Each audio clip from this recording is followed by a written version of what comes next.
XP උත්තකල තියාගන්න.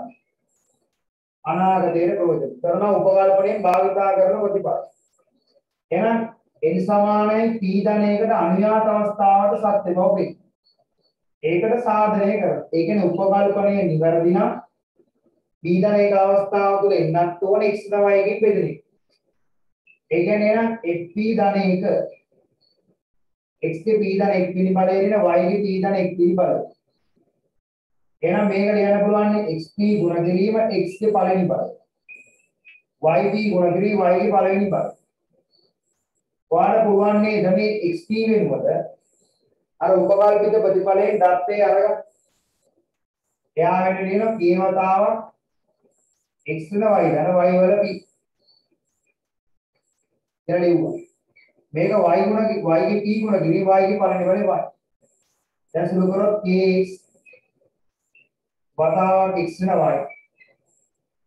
y x වතාවක් y ගේ p වෙනි බලය එන y ගේ p වෙනි බලය වතාවක් y. දැන් මේ දෙක දිහා බලන්න. kx වතාවක් x වෙන y පොදු සාධකයක් වෙන y ගේ p වෙනි බලය x වෙන y පොදු සාධකය ගන්න එළියට x වෙන y වරහන් දෙවිතරෙන්නේ kx ධන y ගේ p. මේ ටික ඇවිල්ලා යම්කිසි ගුණාකාරයක් මේකත් යම් නිග්‍රහමේ ගුණාකාරය. මේක k dash කියලා ඉක්කොත් අයත් ඉසත් ප්ලස්. k නිග්‍රහයක් නිග්‍රහකින් ගුණ කළ එන උත්තර මේ xy කියන ඉලක්ක. xy කියන්නේ සංඛ්‍යාවද? ඒක කියන දේවල් නෙවෙයි xy සංඛ්‍යා. මොකක් හරි අගය. ඒ වගේ ඉන්නේ නිග්‍රහමේ ගුණාකාරන ගුණ නිග්‍රහය. මේ උත්තර නිග්‍රහමේ ගුණා. එතකොට එහෙමනම් අපිට කියන එක පැහැදිලිව එම නිසා x වෙන y ගෙන් බෙදේ. එම නිසා n සමානයි p ධන එකටද ප්‍රතිඵලය සත්‍ය වේ. එහෙනම් මෙන්න වාක්‍යයක් ලියමු. n සමානයි p ට සත්‍ය නම් n සමානයි p ධන එකටද ප්‍රතිඵලය සත්‍ය වේ. n සමානයි එකට සත්‍ය බව සාධනය කර ඇත. සත්‍ය බව සාධනය කර ඇත. එම නිසා ගණිත සඳහා ප්‍රතිඵලය මොකෝ වෙන්නේ? සත්‍ය වේ කියලා නිගමනයකට එන්න පුළුවන්. උපකල්පිත අවස්ථාව සත්‍ය නම් ඊට අනුයාත අවස්ථාව ඇත්ත බව ඔප්පු කරා නම් එකට හරි කියන්නේ දෙකට හරි, දෙකට හරි කියන්නේ තුනට හරි, තුනට හරි කියන්නේ හතරට හරි, හතරට හරි නම් පහට හරි. අනුයාතව සියලු දාණි කියලා එක සත්‍ය බව කියන්න පුළුවන්. මේ වාක්‍ය අනිවාර්යෙන් මේ ගාණ ඉවර වෙන තැන ලියන්න ඕන. වේඩ අඩුපාඩු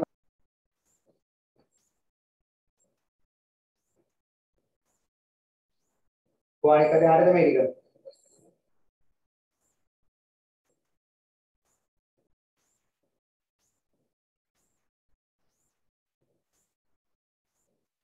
ඔය මැසේජ් එකක් දාන්න වැඩේ ඉවර නම් ඕකේ කියලා තාන්තිමට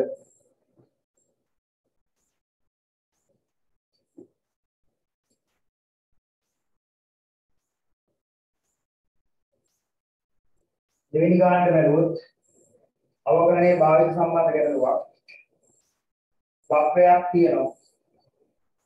දීවතාවක් එකරින දීගේ වර්ගය. ඊට පස්සේ y තියෙනවා කලබල වෙන දු ගාන බලන්න t වර්ගය. එකරින දී කියලා තියෙනවා. මේක තේරුම් ගන්න දී. යන පරාමිතික සමීකරණ වලින් ඇත.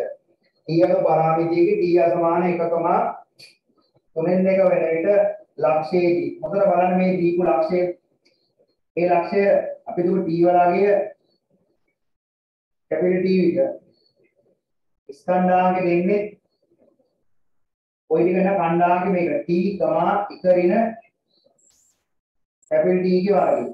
ඔය එකේ t ට t දාලා තියෙනවා. t වර්ග ඉකරින t. කියන මේ t වලගේ t වෙන මොහොතදී ලක්ෂයක්. ඒ ලක්ෂය කැපිටල් a කියලා හිතමු. ඔන්න ඒ වලදී ඒක දැන ස්පර්ශක අණු ලෙස කියන ඉතින් මේකේ ලෙස දෙන කියන්නේ මොකක්ද? T වලගේ T වෙනකොට අවකලන සම්බන්ධ හොයන්න ඕනේ නැහැ. හොයලා දීලම තියෙනවා. T සමානයි T වෙන මොහොතේ අවකලන සම්බන්ධක දෙනවා. T වතාවක් 2 රින 3යි T බෙදීම මේකේ අවකලනය කරන දෙයක් නැහැ. ගාන තේරුම් ගන්න T. T වලගේ එක වුණොත් පවතින්නේ නැහැ. T සමාන 1 සහ 3න් 1 නේ. එහෙම වුණොත් ඔබ ඔන්න කතන්දරේ පවතිනවා. T සමානයේ භාගයේදී වැඩි ස්පර්ශකයේ බව වෙන්න. දියපෝ. කැපිටල් T වලගේ භාගය වෙනකොට. කොයි dv dx වල අවකලන සමනයේ වටිනාකම සොයන්න. T වලගේ භාගය. එහෙනම් භාගයේ වතාවක් ගාන දිනකොට බය වෙනවා. එන ලේසි එක. එක රින භාගය. එක රින 3 වරක් භාගය. සුළු කරන්නකො. මෙතන 2යි මෙතන 4යි 4න් 3යි මෙතන 2කින් 1යි 4න් 1ක් උඩට එනවා. මෙතන 2කින් 1යි සුළු කරාම 4න් 1. මෙතන 2කින් 1යි මෙතන 2යි මෙතන වෙන 2කින් 1යි. ඒ උඩරට දෙක 4න් 1 වෙදීම 4න් 1 උත්තරේ ඍණ 1යි. එතකොට ගන්නවා අවකලනයේ තීරම තමයි මේක. y සමාන fx කියලා සුදයකට සාධාරණ px, y ලක්ෂයකදී ඇඳි ස්පර්ශකයේ අනුක්‍රමණයට සමානයි කවුද අවකලන සම්මුණය. ස්පර්ශක අනුක්‍රමණය කියන්නේ ඕක. එතකොට ඉතින් ස්පර්ශක සමීකරණය කියන්නේ මේ ගාන හැටියට. දැන් මම අනුක්‍රමණය දාන්නවා. හැබැයි ලක්ෂය දන්නේ නැහැනේ. එහෙනම් ලක්ෂය සොයමු. ඒත් කැපිටල් T වලගේ කියනකොට භාගය වෙනකොට අර දින ඒ ලක්ෂයේ ගණ්ඩාංක T කියන්නේ භාගයේ වතාවක් එක රින භාගය උගේ වර්ගය සමා භාගයේ වර්ගයේ වතාවක් එක රින භාගයේ සමා උඩු කරලා බලන්න මෙතන භාගයේ වර්ගය 4 රින කියන 8 න් 1 y ගණ්ඩාංක මෙතනත් භාගයේ 4 රින එක 8 න් 1 එම නිසා සමීකරණය ස්පර්ශක සමීකරණය සිම්පල්. ඛණ්ඩාංක දාන අනුක්‍රමණය දානවා. y ඛණ්ඩාංක වෙනස බෙදීම x ඛණ්ඩාංක වෙනස සමාන අනුක්‍රමණය වෙන කාටේ? ඍණ 1. 8න් ගුණ කරාම 8y ඍණ 1 8x ඍණ 1 ඍණ 1 මෙන්න ආරස් ගුණ කරන් 8y ඍණ 1 සමාන ඍණ 8x ධන 1 ඔක්කොම මෙහෙට ගේ 8y ධන 8x ඍණ 2 බිඳුවයි දෙකෙන් බෙදන්න 4x ධන 4y ඍණ 1 සමාන බිඳුවයි. ඒ ගානේ තියෙන්නේ ගාන තේරුම් ගන්න අවකලනය කරන්න කියලා නෑ. අවකලන සංගුණකේ ලෙසගෙන අවකලන සංගුණ දීලා තියෙනවා. අපි අමුතුවෙන් හදන්න ඕනේ නෑ ඒක. ගාන තේරුම් අරගන්නයි තියෙන්නේ. නැත්නම් ළමයි කරන්නේ අවකලනය කරලා ගිරව වගේ හදාගෙන ගිහිල්ලා ගිරවුන්ට කරන්න බෑ මැක්ස්. මයින්ොන්ට ගිරවුන්ට සැලලෙහිලියොන්ට කඩපාඩම් කරන උන්ට. ගණන් හදන්න බෑ. ලේසි ගණනුත් වරද්දනවා. මේක ලේසි ගානක්. හරි ඉක්මන් කරා.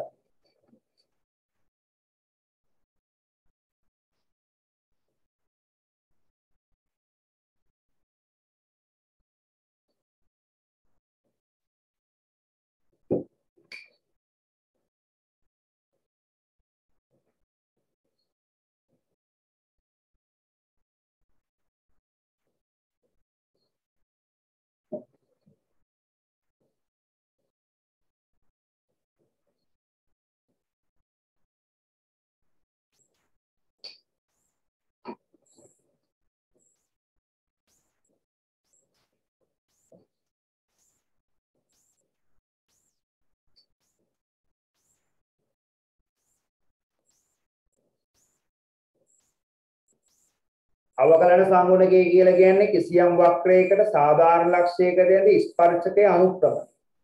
ඒත් සාධාරණ ලක්ෂයකදී නෙවෙයි දැන් තියෙන්නේ t සමානයි භාගයේදී නම් අවකලන සංගුණට ආපු උත්තරේ t ට ආදේශ කරනවා. එතකොට මේ මොහොතේ එම ලක්ෂය මතදයේදී අනුක්‍රමණය ලැබෙනවා. ඒක ඍණ එකයි. සාධාරණයකට ආදේශ කරා. ඊට පස්සේ මේ ලක්ෂයේ ඛණ්ඩාංක සොයා.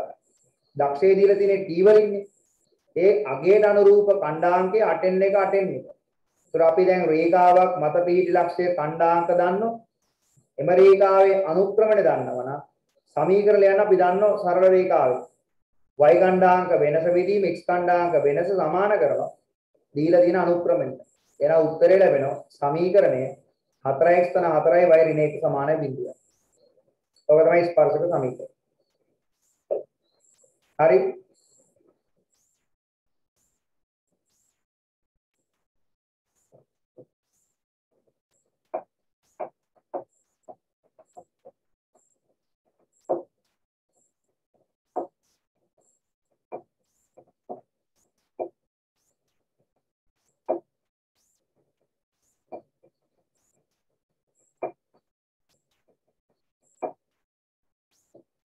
විවරණ කියන්න.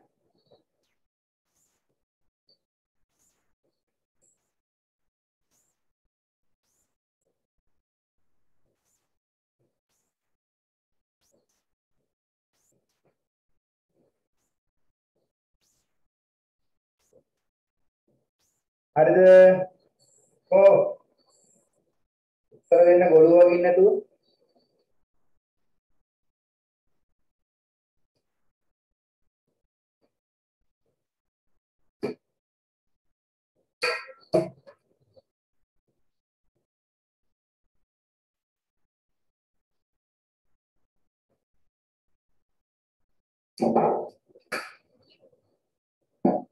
හරි මේ බලන්න ඊළඟට තුන්වෙනි ගාන. මේ ගාන හොඳින් තේරුම් ගන්න. මේක විසඳන කියලා නෙවෙයි තියෙන්නේ. sin 2x 3y sin 2x ධන 6y sin මේක විසඳන්නේ මේ විදිහට. ගානේ නොවිසඳා කියලා කියන්නේ. ඒතර මේක පොඩ්ඩක් සුළු කරගන්න. right? sin 2x අපි මොකද කරන්නේ? මේක දාමු 2y sin x cos x 6y sin වර්ග x ඔම දියාගම පොඩ්ඩක් මොකද කරන්න පුළුවන් කියලා බලන්න. ඊට පස්සේ මම මේ මුළු සමීකරණය බෙදනවා cos වර්ග x ඇයි කියලා හිතන්න. ඒතර බෙදනකොට මම මේ බෙදන්නේ බිඳුවට අසමාන අවස්ථාවක. cos x අසමානයි බිඳුව විතර බෙදන්න. එන මේ x කියන කෝණය අසමානයි cos බිඳුව වෙන්නේ 90 ගුණාකාරයි. ඕක වෙන්නේ. එන්නේ වෙලාවේ cos බිඳුව වෙන බෑනේ බිඳුවෙන් නෙමෙයි බෙදන්නේ. එතකොට n ඔත්තේ නිගලයා බෙදන්න පුළුවන් නේද? බෙදනවා. බෙදුවක විතර බෙදන cos එකක් කැපිලා 6යි sin යට cos එකේ tan x ලැබෙනවා. ධන 6යි sin වර්ගයට cos වර්ග tan වර්ග x ලැබෙනවා. හතර වේදීම cos කියන්නේ sec වර්ග වෙනවා. බිඳුව බෙදුව උත්තර ඔක. 6යි tan x ඇයි මම tan පැත්තට ගියේ කියලා ඔයාලට දැන් ටික ටික තේරෙන්න ඕන. sec දාන්න පුළුවන් එක දන්න tan වර්ග x කියලා. සුළු කරගන්න. මෙතනින් 6 මෙතනින් 4 අඩු කරාම 2යි tan වර්ග x. ධන 6යි tan x. වෙන 4යි සමානයි බිඳුව. ඔක්කොම දෙකෙන් බෙදෙනවා. tan වර්ග x ධන 3යි tan x වෙන 2 සමානයි බිඳුව කියලා ලැබෙනවා. දැන් මෙයාගේ විසඳුම් x1, x2. එයා විසඳුව x වෙන උත්තර දෙක x1 x2. එහෙනම් මේක tan ගේ මෙය tan x වර්ගජ සමීකරණයේ එහෙනම් මේ මූල x1 x2 මේකේ විසඳුම් නම් මේකේ විසඳුම් වෙන්නේ කවුද? tan x1 හා tan x2 වෙනවා. මේකේ විසඳුම් tan x1 tan x2 වෙනවා. එහෙමනම් ඔයාලට මතක් වෙන වර්ග සමීකරණ තියෙන එක ax වර්ග ධන bx ධන c ඕනම මොඩලයක වර්ග සමීකරණයක මූල දෙක ඇල්ෆා බීටා නම් මූල එකතුවට සම්බන්ධයක් ලැබෙනවා x ගේ සමූහකයේ ඍණ අවස්ථාවේදී වර්ගපදයේ සමූහකයේ මූල ගුණිතයේ c බෙදීමේ අන්න ඒ වගේ මෙතනත් මූල එකතුව tan x එක එකතු කිරීම tan x දෙක සමාන වෙනවා ඍණ b ඍණ 3යි බෙදීම වර්ගපද 1යි ඍණ 3යි ඒ වගේම tan x එක වතාවක් tan x එක tan මූල ගුණිතය ලැබෙනවා ඍණ 2යි මොන කතාවකද මූල එකතුවයි මූල ගුණිතය ලැබුවා යානේ ගානේ විසඳන්න නැතුව tan x එක දාන tan x එක හොයපන් tan x එක x දෙක දැන් ප්‍රසාරණ සූත්‍රයක් ඕන වෙනවා tan x එක දාන tan x එක බෙදීම එකරින tan x එක වතාවක් tan x එක තමයි උත්තර tan alpha ධන බීටා සමානයි tan alpha ධන tan බීටා බෙදීම එකරින tan alpha tan beta tan x එක කියන tan x එක ධන x එක පාර ඒව ඍණ 3 එක ඍණ 2යි ඍණ 3 වලින් එකයි ඍණ ධන 3යි කියන උත්තරේ ඍණ 1යි ඒ කියන්නේ tan x එක ධන x දෙකට එන උත්තරේ කීයද ඍණ 1යි සමීකරණය විසඳලා x එක වෙනම හොයලා x දෙක වෙනම හොයලා හැදුවොත් ලකුණු නැහැ හම්බෙන්නේ නැහැ තේරුණාද කියන බලන්න මෙයාගේ විසඳුම x එක x දෙක නම් මේක tan ගේ වර්ග සමීකරණයක් නම් මේක විසඳුම් වල ස්වභාවය tan θ ආකාරයේ විසඳුම් තියෙනවා මේකේ x කියන එක x එක නම් එක විසඳුමක් tan x එක x ගේ අනිත් විසඳුම x දෙක නම් අනිත් විසඳුම tan x දෙක වර්ග සමීකරණයක් නම් මූල දෙක දන්නවා නම් මූල එකතු වලින් මූල ගුණිත ලියුවා අන්න වැඩේ හරියට තේරුණා කට්ටිය ඒක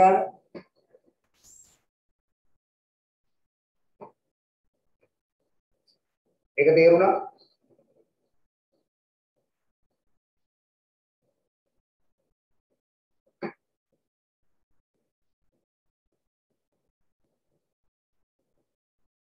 මේවා හදන්න ගණන් හදනකොට තමයි ඔළුව හැදෙන්නේ මේ නිවාඩුකා මේ ගෙදරට එන කාලේ සුපිරි ප්‍රයෝජනයක් අරගන්න කොරෝනා වලින් රටත් බේරෙන අතර වලත් වැඩ කරගන්න ඒව කොමාරි අපිට කරන්න පුළුවන් දේ තමයි අපි පරිස්සම් වෙන එකනේ අපිට බෑ අනිත් ඒවා කරන්න ඒ නිසා ඔයාලා පරිස්සම් වෙලා ගෙදරට වෙලා ඉඳගෙන පන්ති වල වැඩ කරගෙන වෙන වෙන වැඩ කරන එක පැත්තකින් තියලා විභාගෙට දැන් මාස අපි දන්නේ දෙසැම්බර් විභාගෙ තියෙන්නේ ඔක්තෝබර්ද කියලා.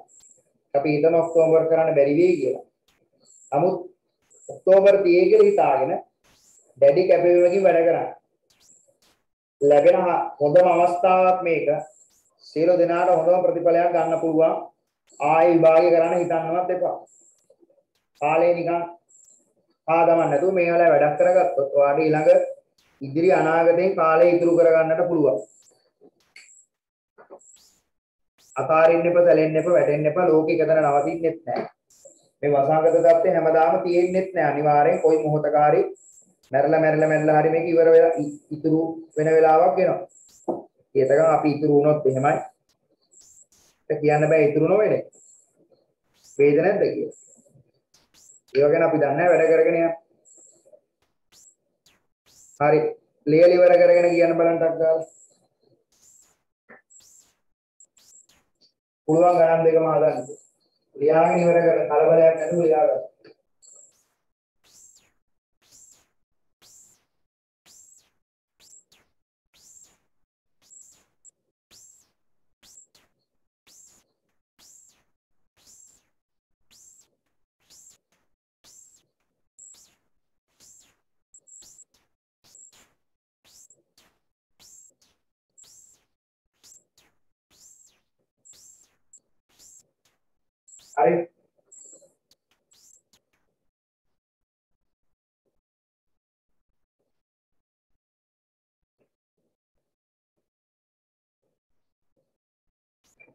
හරි sin स्थान sin आता है अभी उत्तरे සුළු කරන්න විතර මෙයාට දාන්න CD සූත්‍රය. මෙයාට දාන්න CD සූත්‍රය.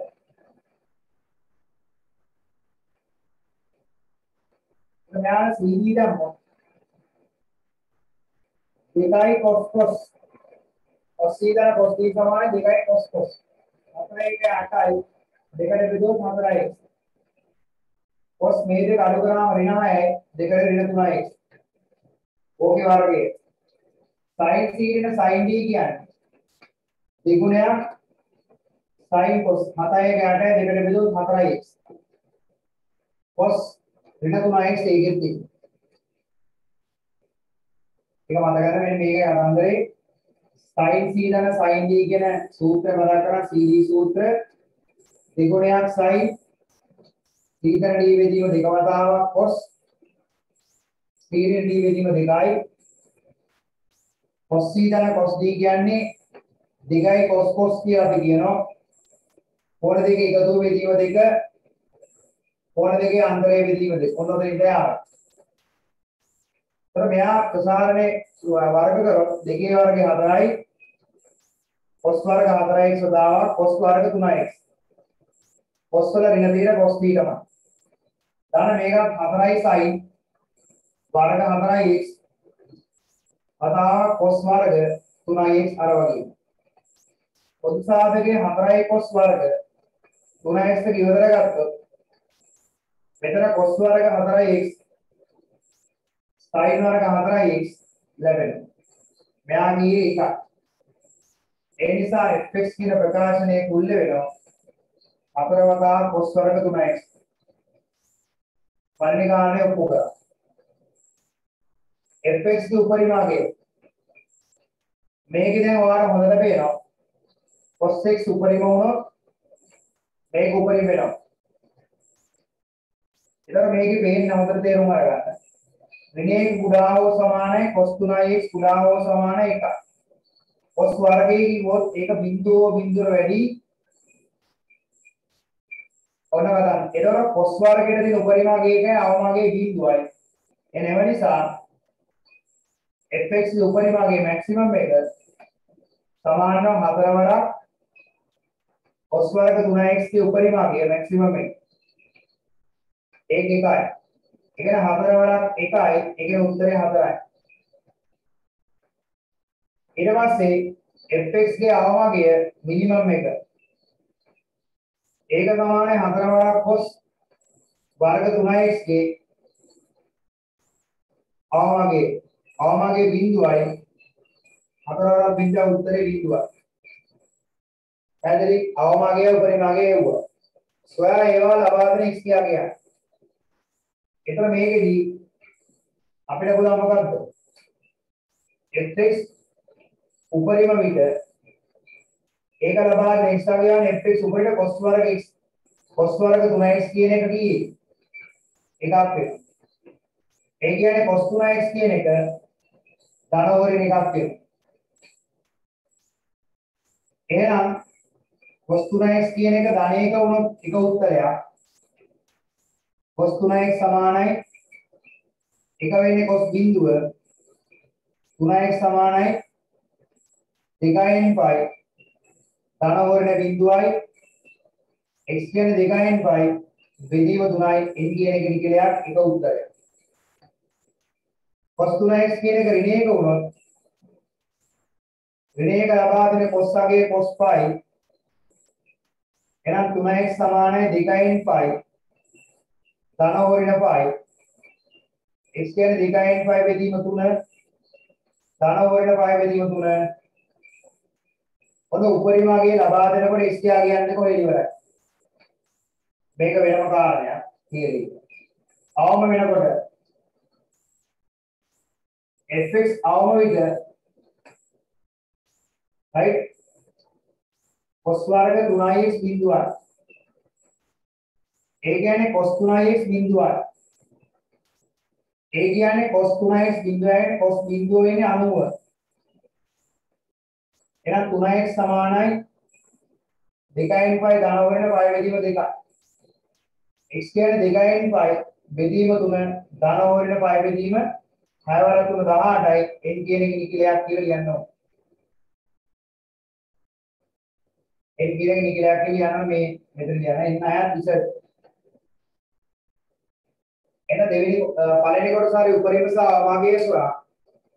ඒවා ලබා දෙන x යාගයන් සොයන්න. alright. හදාගන්න ඒක.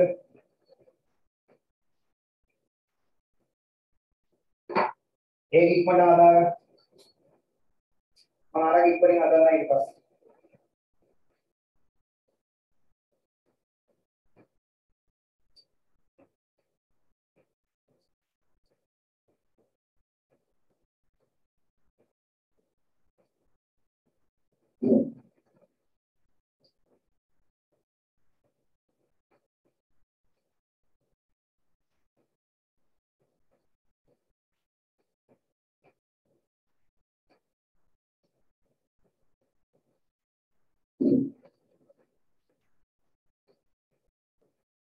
තේරුණාද ඒක?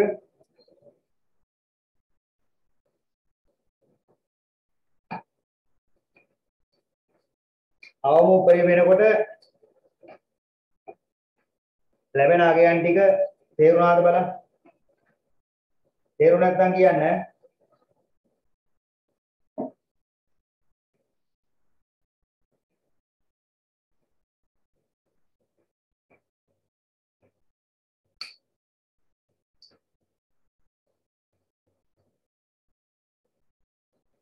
තේරුණ නැත්නම් කියන්න ඉක්මනින්.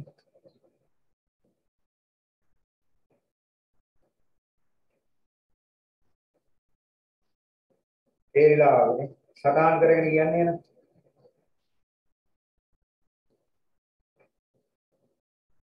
පයවෙනි 18 නේ. ඔව්. මෙතන මම පයවෙනි මායක් කියලා නේ. sorry. පයවෙනි මාය. එතන පයවෙනි මාය.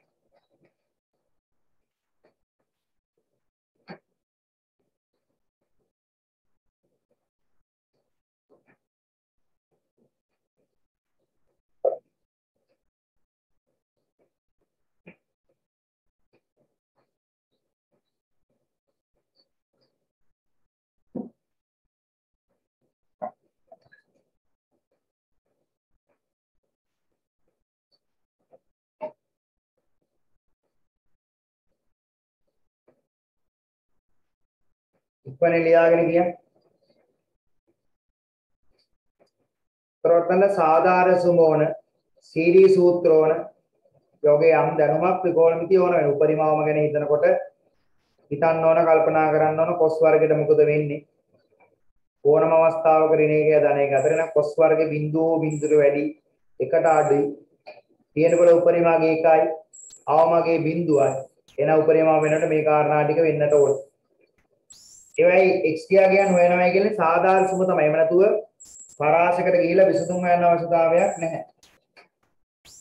එන මේ ගාන මොනතරම් වෙනස් කරත් x ගේ උපරිමයේ 4ට යනවා අවමේ බිඳුවේදී නේ බිඳුවයි 4 අතර ඇඳෙන ප්‍රස්ථාරයක් තියෙන්නට ඕන.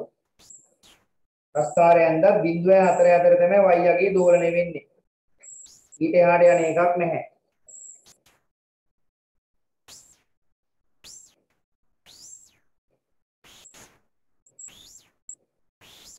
හරිද?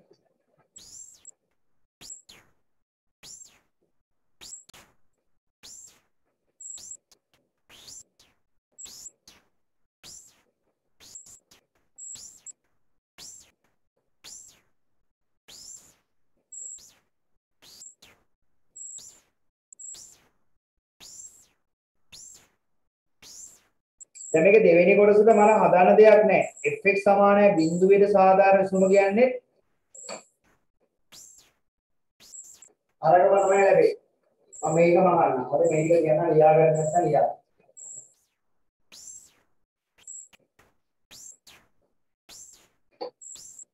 fx සමානයි බිඳුවයි ගන්න. 4 cos වර්ග 3x නේ. එන්නේ මොකද්ද? cos වර්ග 3x බිඳුවක්. ඒ කියන්නේ cos 3x බිඳුවක්.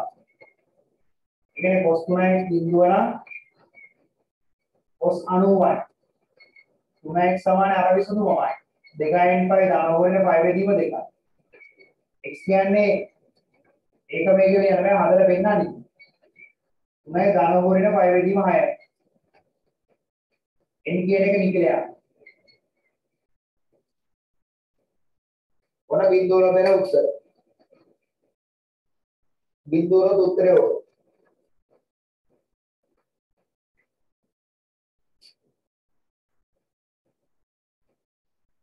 ඊළඟ ආරගෙන දෙවෙනි අන්තිම කොටස. මේ 0යි 2යි 5 කියන පරාස තුල අඳින්න fx. ඒක y සමාන fx කියලා ගත්තොත් ඒ fx විතය අපරයි cos වර්ග 3x. cos වර්ග ප්‍රස්තාර මම අඳින්න දන්නේ නැහැ. cos වර්ගය අයින් කරන්න මට සූත්‍රයක් ඕන. මතක් කරගන්න. cos 2යි දිහට සූත්‍රයක් තියෙනවා 2යි cos වර්ග දීක ඍණ 1යි. ඔතනින් cos වර්ග දීක උත්තර u සමාන 1 ධන cos 2යි දිහට බෙදීම 2යි. ඔතනින් මාට වර්ගය අයින් කරගන්න පුළුවන්. එවනම් මෙතෙන් දාන්න මොකද? 1 ධන cos මේ කෝණේ දෙගුණේ 6x බෙදීම 2යි. එතකොට මේ fx එක සුළු වෙනවා ලස්සනට කැපිලා ගියාම මෙතන 2යි 1 ධන cos ගේ cos 6x කියන. ඒ කියන්නේ 2යි cos 6x එකතු කිරීම 2යි. ඔන්න ඔය ස්ථිතිය දැන් මම අඳින්නේ. මෙතෙන්ටපත් නොකරගෙන ප්‍රස්ථාරයන්ට බෑ. ඉතින් අපි අඳින්නේ ඔයගේ ඒවා.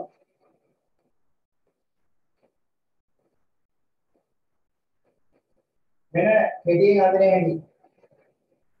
ප්‍රස්ථාරයක් ගත්තොත් sin cos ප්‍රස්ථාර ඔය වගේ එකක්. එතකොට මේ උපරිම ප්‍රමාණය අපි කියන විස්තරය කියනවා. මේක ආවර්ත කොටසක් යනතුරු විස්තරය. ආවර්තයක් අඳින්න මේ පාවිච්චි කරන තුර රේඩියන් 2π.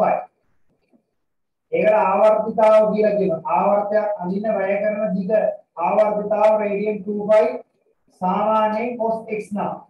එහෙම නැත්නම් sin x නම්. ආවර්තයක් රේඩියන් 2π වලින් ලැබෙනවා. ආවර්තයක් මේකේ සම්පූර්ණ වෙනවා. මෙතන 6x x යම් විපර්යාසයක් වෙන එතකොට වෙනසක් වෙනවා. මේ මොඩල් එකේ ගැටලුවක ඔබ හොයන්න ඕන ඕනම ප්‍රස්ථාරක විස්තරය කීයද? සාමීතික අක්ෂය ඉදිරි දෙපස යන උපරිම දුර. ඒක හොයන්නේ මෙන්න මෙතන cos මේ මොඩල් එකට ආවම මේ මොඩල් එකේ මෙන්න මේ මොඩල් එකේ ප්‍රස්ථාරකට අපි අඳින්නේ. a cos dx ධන වරිණ c ඔය විදිහේ එකක්. එහෙම නැත්නම් a sin dx ධන වරිණ c මේ ආකාරයේ ප්‍රස්ථාරයි. විස්තරය කියන්නේ මෙතන තියෙන සම්මුණකේ මාපාංකය. විස්තරය 2යි. ඒ කියන්නේ සාමීතික අංශයේ දෙපැත්තටම ඒකක 2යි. ආවර්තිතාව ආවර්තයක් අඳින්න වැය කරන දිග සාමාන්‍ය රේඩියන් 2π. මෙතන ඉලක්කමක් තියෙනවා. ඒකේ මාපාංකයෙන් බෙදන්න. එතන මෙතන 5 වෙදීම 3යි. එක ආවර්තයක් අංශක 60කින් සම්පූර්ණ වෙනවා. ඒ කියන්නේ අංශක 60ක ඉලක්ක ඇතුලේ ආවර්තයක් සම්පූර්ණ වෙනවා. එතකොට රේඩියන් 2.5 අතරේ 2.5 ගෙන් 360යි. ආවර්ත කීයක් තියෙන්නේ? ආවර්ත 6ක් ඇදෙනවා. මෙහෙම ආවර්ත 6ක් ඇදෙනවා. ආවර්ත 6ක් එක්කෝ. ඊළඟ විචලනයේ වෙනස් වීම. විචලනය කියන්නේ x අක්ෂයේ දිගේ y අක්ෂයේ දිගේ. x දිගේ නැහැ. විචලනය වීම x දිගේ නැත. ඇයි? විචලනයක් තියෙන x එකතු වීමක් අඩු වීමක් කියනවා විතරයි. x දිගේ චලනය වෙන්නේ නැහැ. y දිගේ දෙකේට වෙන එකතු වෙලා නම් උඩට නැත්තම් යටට මේක එකතු වෙලා ප්‍රස්ථාරය ඒකක දෙකක් උඩට තල්ලු වෙනවා. ඔච්චරයි. දැන් මම අදින මේකේ ආවර්ත 6ව මම අදින්නේ ආවර්ත දෙකක් විතර අදින්න.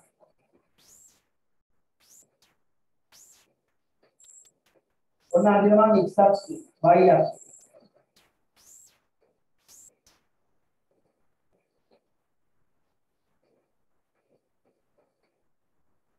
මේක x අක්ෂය මේක y මේක තමයි fx බිඳුව. ආවර්තයක් ලැබෙන එක ආවර්තයක් කියලා මෙතන 5 වෙදී පුදුම මාර්ග කරනවා. මෙතන ආවර්තයක් ලැබෙනවා නම් ආවර්තයකට කොටස් හතරක් තියෙනවා. උල්තපාද හතර එකයි සමාන කොටස් හතරකට බෙදෙනවා. 5 වෙදී පුදුම නම් මෙතන එක දෙකට බෙදුවොත් 5 වෙදීම 6යි. ඌ දෙකට බෙදුවොත් 5 වෙදීම 12යි. 1 2 3යි 5 වෙදීම 12යි 1 3යි 3යි 5 වෙදීම 12යි මෙතන. එක ආවර්තයක් ගන්න. ඉතල x දිගේ y දිගේ විතර x දිගේ නෑ y දිගේ බලන්න විස්තරයේ සාමාන්‍යයෙන් 2යි ඒ කියන්නේ සාමිතික අක්ෂය මෙතන නම් ඒකක 1යි ඒකක 2යි ඍණ 2යි ධන 2යි අතර දෝලණය වෙවි තියෙන්නද ඍණ 2යි ධන 2යි අතර කිදිච්ච එකට ගහන පයින්ටක් උඩට දෙකක් යන්න උඩට දෙකක් ගියොත් ඍණ 2කට ධන 2ක් එකතොත් අවම සීමාව බිඳුවට එනවා සාමිතික අක්ෂය දෙකට යනවා දෙකේ දුණු පරිමාණය 4ට යනවා. උපරිම සීමාව 4යි. ඔයාලට මතකයි අර DGව හැදුවමත් ආවේ උපරිමයේ 4යි අවමයේ බිඳුවයි.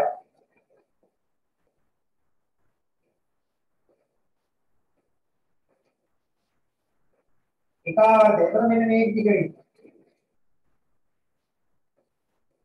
ඒ ආවර්තයක් මම දුර ආවර්තයක් කියක් මෙන්න මේ කලාපය නේ මේ අතරතුර යන්නේ.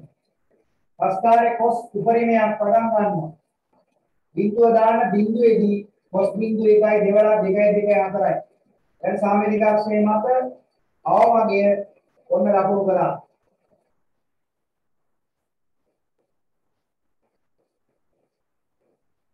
ඔන්න එක ආවර්තයක්.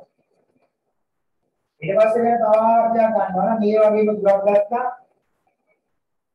ඒක හතරට බෙදුවා. මෙන්න මේ ටික.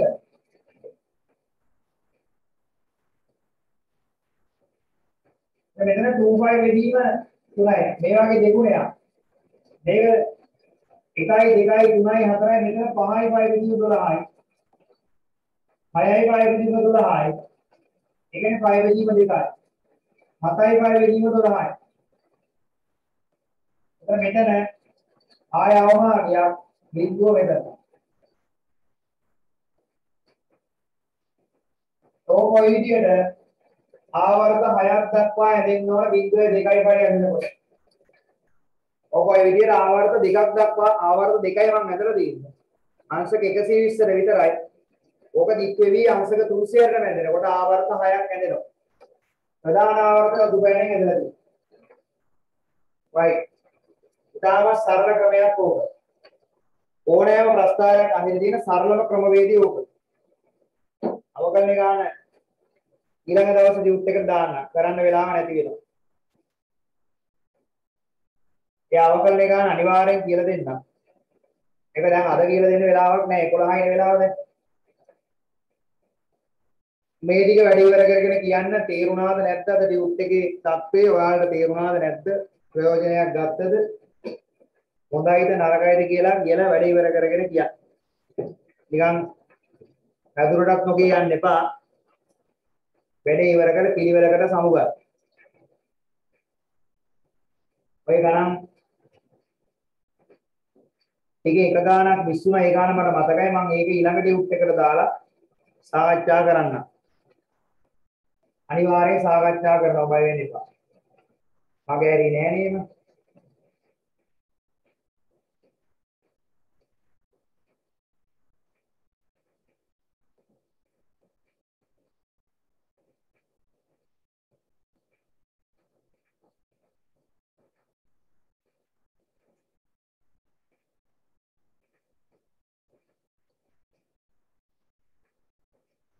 තේරුණා හොඳට තේරිලා ත්‍රිකෝණමිතික ප්‍රස්ථාර අල්ල ගන්න ලංකාවේ කවුරුත් කරන්නේ නැති ක්‍රමයකට කරන්නේ හැම එකනා පොත්වල පිටුගණන් පිළින හදනවා අපි පේලි 4යි ලියන්නේ එච්චරයි ඕක අල්ල ගන්න හැමෝම නියම ක්‍රමයක් ඕක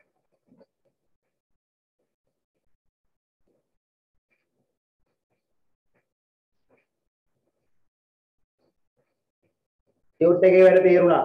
රයිට්. හොඳටම තේරුණාලු. එහෙනම් ඉතින් ඉවර කරගෙන කියන්න. අපේ වෙලාව ඉරිදා මේ දැන් ලබන සතියේත් මේ මගුල කොරෝනා මොකක්ද එකක් දාලානේ මේ ඉරිදත් කරන්න බෑ. රයිට්. හරි. එහෙනම්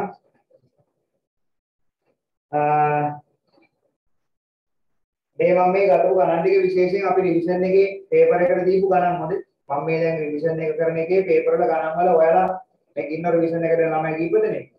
ඉතින් මේකේ ඔයාලා මේ සාකච්ඡා කරේ වැඩිපුරම ඔයාලා අඩුවෙන් උත්තර ලියපු. අඩු ලකුණු ගතපු ප්‍රශ්න ටික.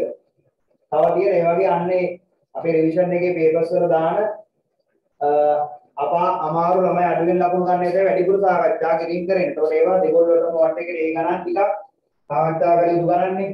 ඒ නිසා සාකච්ඡා කරලා ඒ වගේ අනුත් එක්ක කවර මේකට දුන්නේවත් විශේෂයෙන් දාන්න. මේ ටිකේ වගේ ගණන් ටික එන ලබන සතියේ හම්බෙන්න try කරමු. ඉතින් මේ කොරෝනා තත්ත්වයේත් එක්ක රට අහලා තියෙන නිසා මට පන්තියෙන් බැරි හේතු වලට මම කියලා දෙන්නේ ඒක ආයි පැහැදිලි කරන්න යන්නේ නෙවෙයි. ඒක හොඳ අතට හැරෙන්න කියලා ඉක්මනින් ප්‍රාර්ථනා කරමු. පන්ති ටික හොඳින් කරගෙන යන්න. එහෙනම් කාටවත් උත්සාහයෙන් සුබ රාත්‍රියක්. ගෙදරට වෙලා වැඩි කරගන්න.